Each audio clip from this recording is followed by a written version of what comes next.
မင်္ဂလာပါဒီနေ့ Zika X မှာပါတဲ့ safety feature လေးတွေတကူဖြစ်တဲ့မှန်ဖွင့်အပိတ်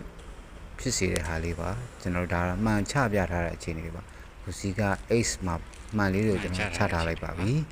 ဒါတော့နဲ့ကားပေးပါကားပိတ်လိုက်ပါပြီကားပေါ်ဆင်းပြီးကားပိတ်လိုက်ပါမှန်မတင်ခဲ့ပါဘူးကျွန်တော်တော့နဲ့ကတ်နေကိုယူကီးနဲ့ကတ်နေကိုယူသွားပါပြီသွားပါပြီကားကနေခက်ဝဲဝဲကိုကျွန်တော်ရောက်သွားပါပြီအဲ့ချိန်မှာ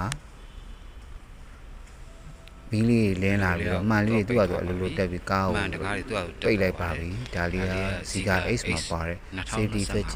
feature လေးတစ်ခုပေါ့ feature လေးပါ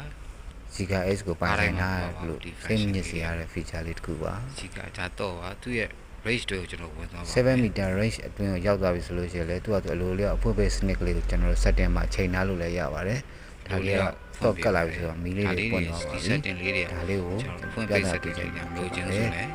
Zika X ကိုပိတ်ထားချိန်ထားလို့ ဖွင့်ထားလို့စိတ်ညစ်စရာပါဒါလေးကတော့ကျွန်တော်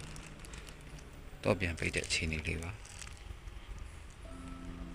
တော့ပိတ်လိုက်ရင်ချိုးသွားမယ်ကားလေးတွေပိတ်သွားပါZika X က4ရောင်ရပါမယ် Crystal White အဖြူ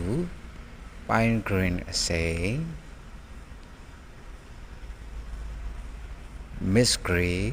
ခဲအနုရောင်နဲ့ကျွန်တော် Grid Grey 2025ခဲအရင်ရောင်လို့ဖြစ်ပါတယ်အားလုံး Zika X နဲ့သူလုံးဝချမ်းမြေ့ကြ